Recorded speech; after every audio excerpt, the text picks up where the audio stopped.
এখনো কিন্তু 3টা বড় বড় ভূমিকম্প আসা বাকি আছে। নবী করিম সাল্লাল্লাহু আলাইহি ওয়াসাল্লাম একদিন মসজিদের সামনে যাচ্ছেন, সাহাবীরা ভিতরে বসে আছে। সাহাবীরা কোন একটা বিষয়ে কথোপকথন করছেন। নবী করিম সাল্লাল্লাহু আলাইহি ওয়াসাল্লাম জিজ্ঞাসা করলেন, তোমরা কি নিয়ে কথাবার্তা বলছো? সাহাবীরা বললেন যে আমরা কিয়ামতের আলামতগুলো নিয়ে কথা বলছি।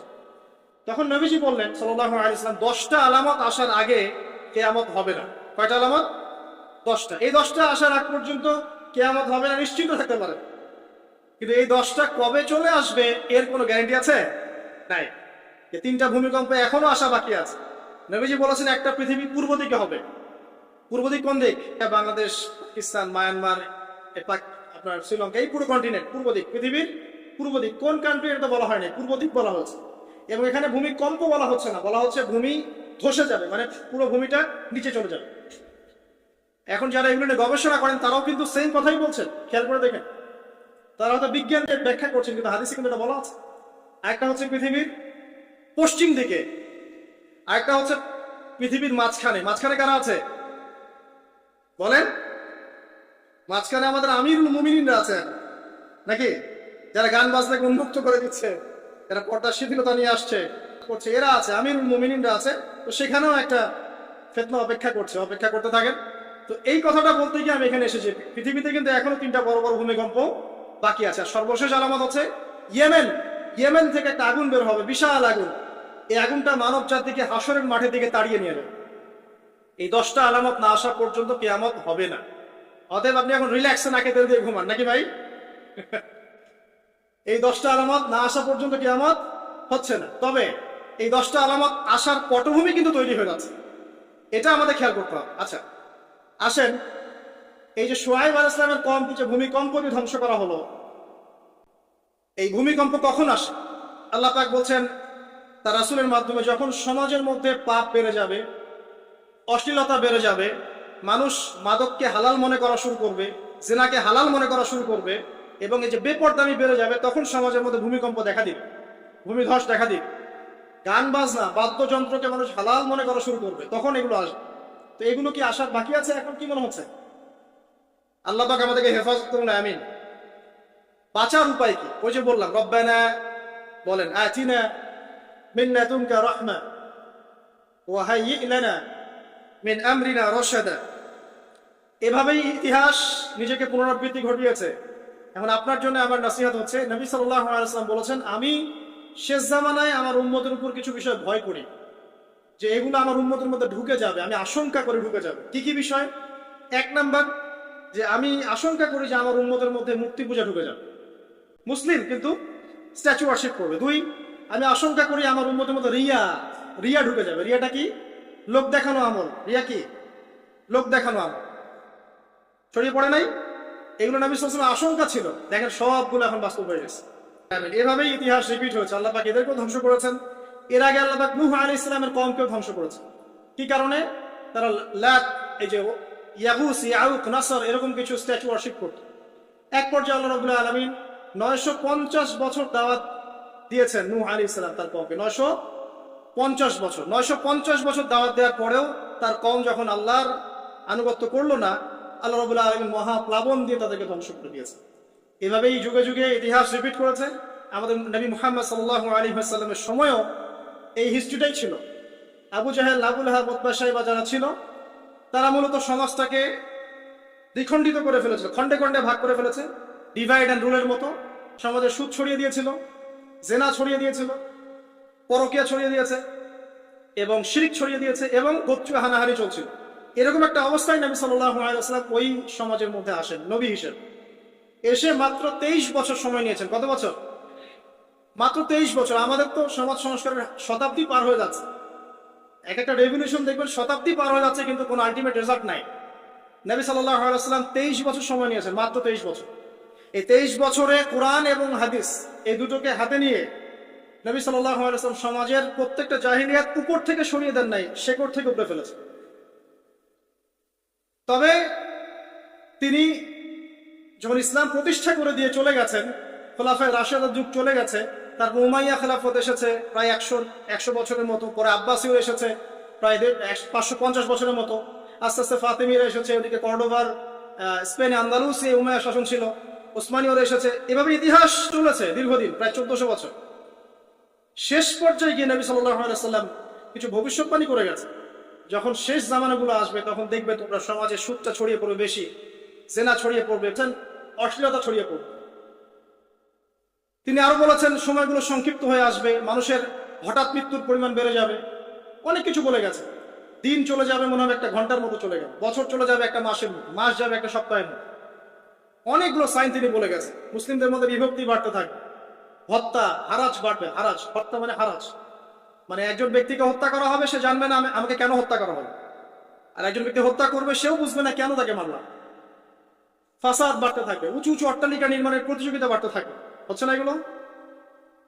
সমাজে ভালো মন্দের মানদণ্ড উল্টে যাবে, মানুষ সত্যকে মিথ্যা বলবে, মিথ্যাকে সত্য বলবে, মিথ্যাবাদীকে সত্যবাদী বলবে, সত্যবাদীকে মিথ্যাবাদী বলবে, আমানতদারকে খেয়ানতকারী বলবে, খেয়ানতকারকে আমানতদার বলবে। টোটালি মানদণ্ড উল্টে যাবে। আস্তে আস্তে সিচুয়েশন এমন হতে থাকে, খারাপ থেকে খারাপ।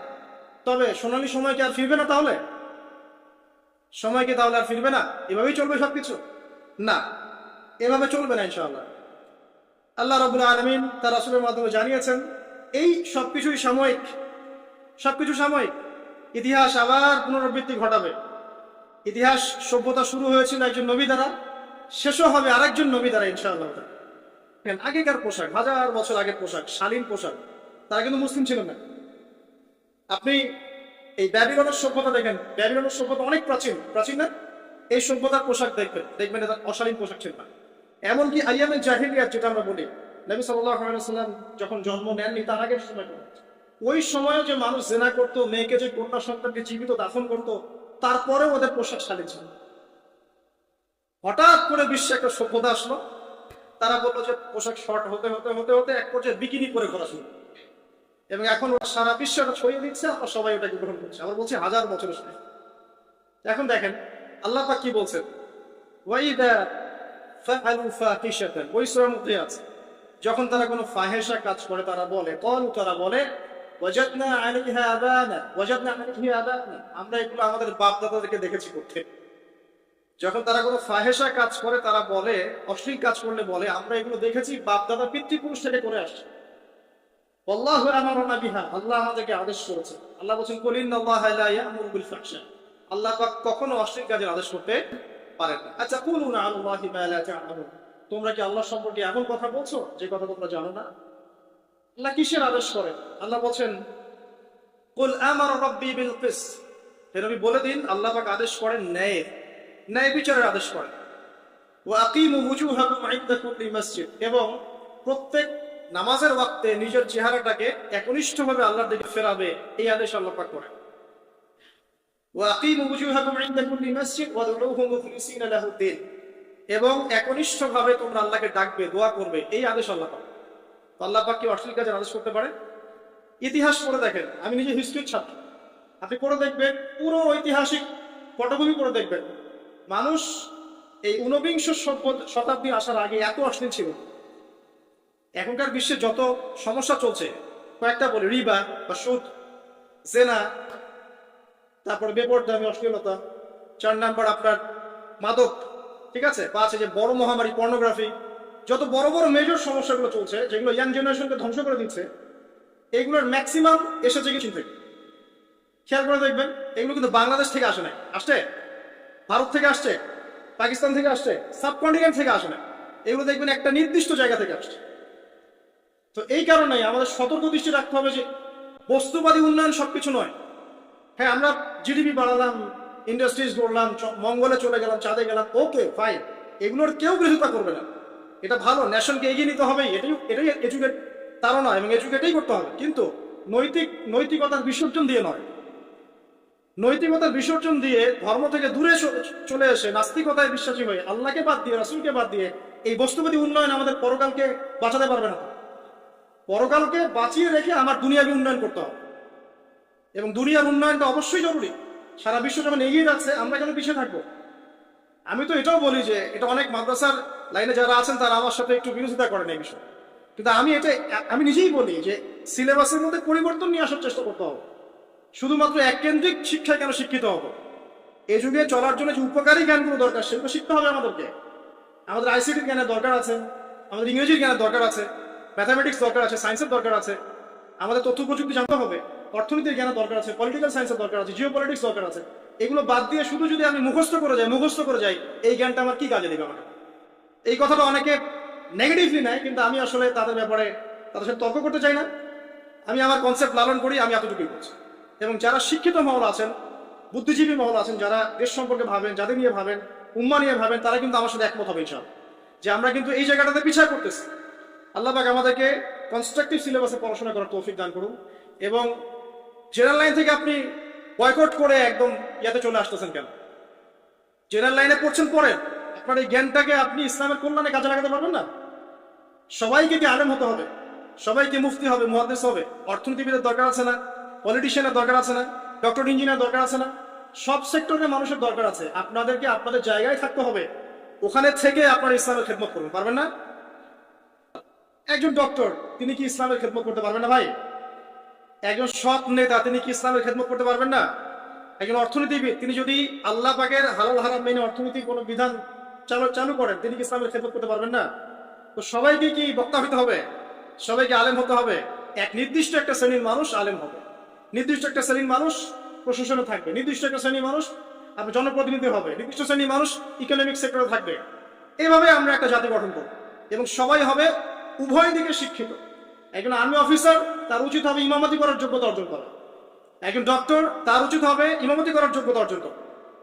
আবার একজন যিনি আলেম, তারও উচিত হবে এমন পড়াশোনা করা যে পড়াশোনা দিয়ে তিনি কোরআন সুন্নাহকে হাতে রেখে ওয়ার্ল্ড অ্যাফেয়ার্সকে ডিল করতে পারেন। তো এই বিষয়গুলো আমাদের একটা গ্যাপ চলে আসছে দীর্ঘদিন থেকে।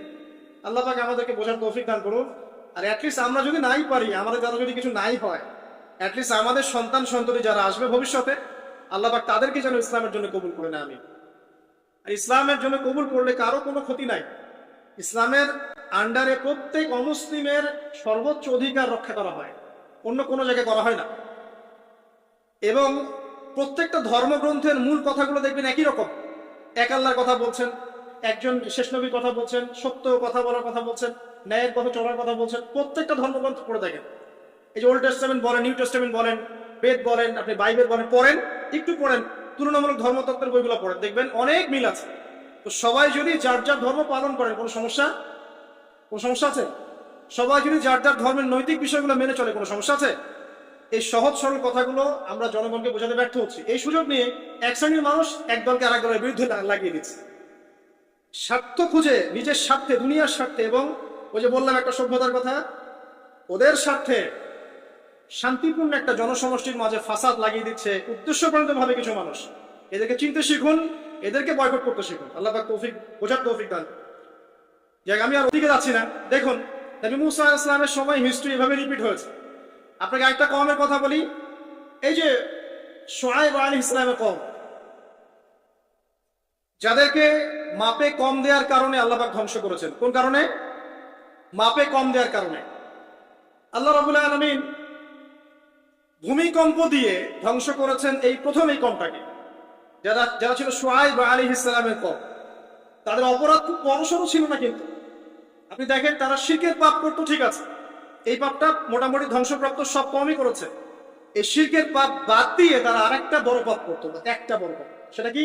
তারা মাপে কম দিত, অন্যদেরকে ঠকাতো, মানে জনগণের সম্পদ লুট করে মাপে কম দিত। এই একটা কারণে আল্লাহ পাক শুআয়ব আলাইহিস সালামের কওমকে পুরো ভূমিকম্পতে ধ্বংস করে দিয়েছে।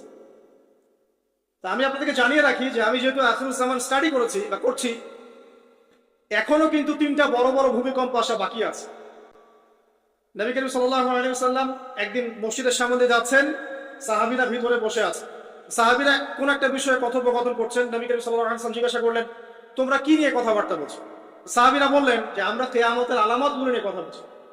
তখন নবীজি বললেন সাল্লাল্লাহু আলাইহি ওয়াসাল্লাম, 10টা আলামত আসার আগে কিয়ামত হবে না।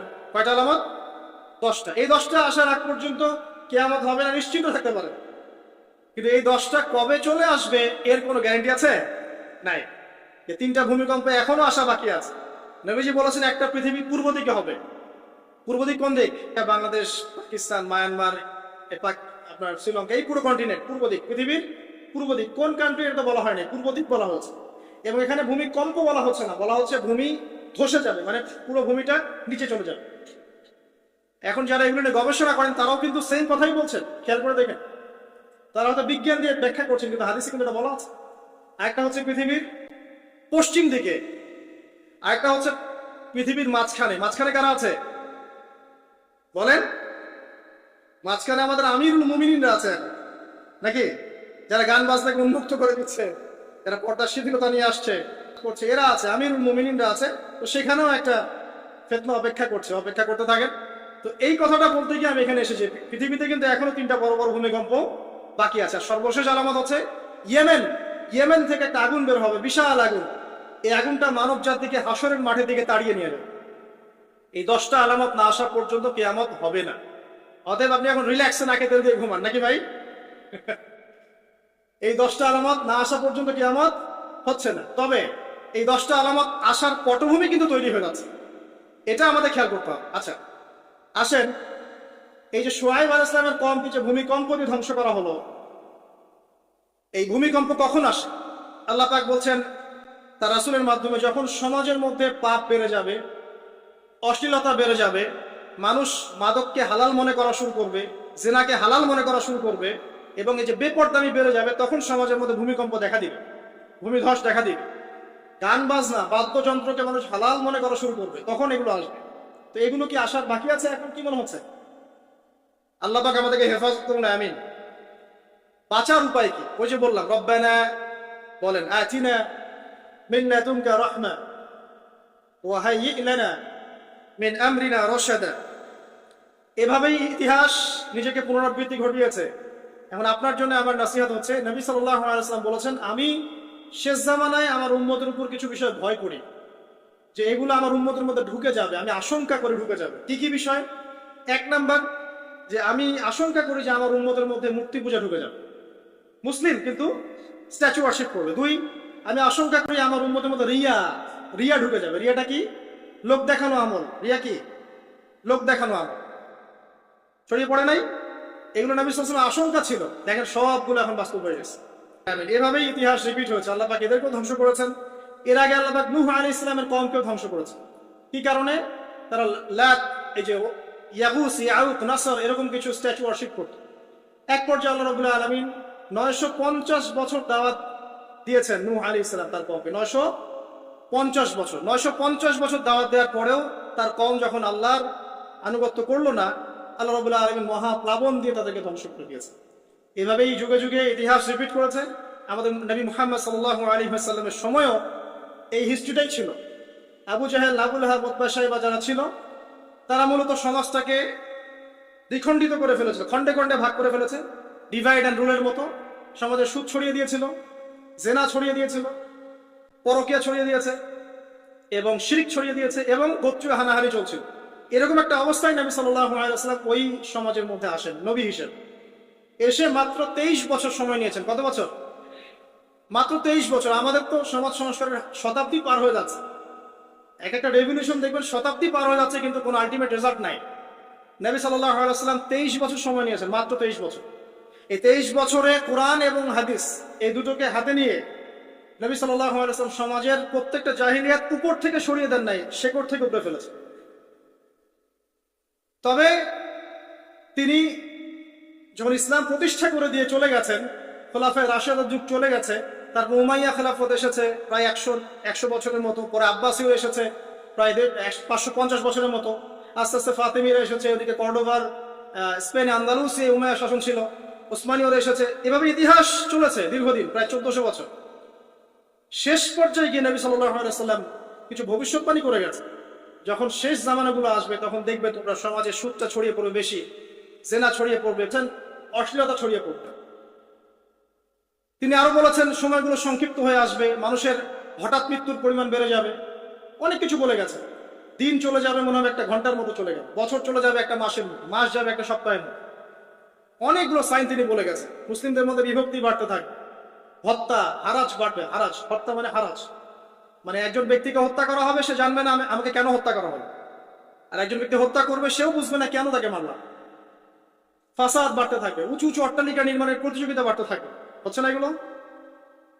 সমাজে ভালো মন্দের মানদণ্ড উল্টে যাবে, মানুষ সত্যকে মিথ্যা বলবে, মিথ্যাকে সত্য বলবে, মিথ্যাবাদীকে সত্যবাদী বলবে, সত্যবাদীকে মিথ্যাবাদী বলবে, আমানতদারকে খেয়ানতকারী বলবে, খেয়ানতকারকে আমানতদার বলবে।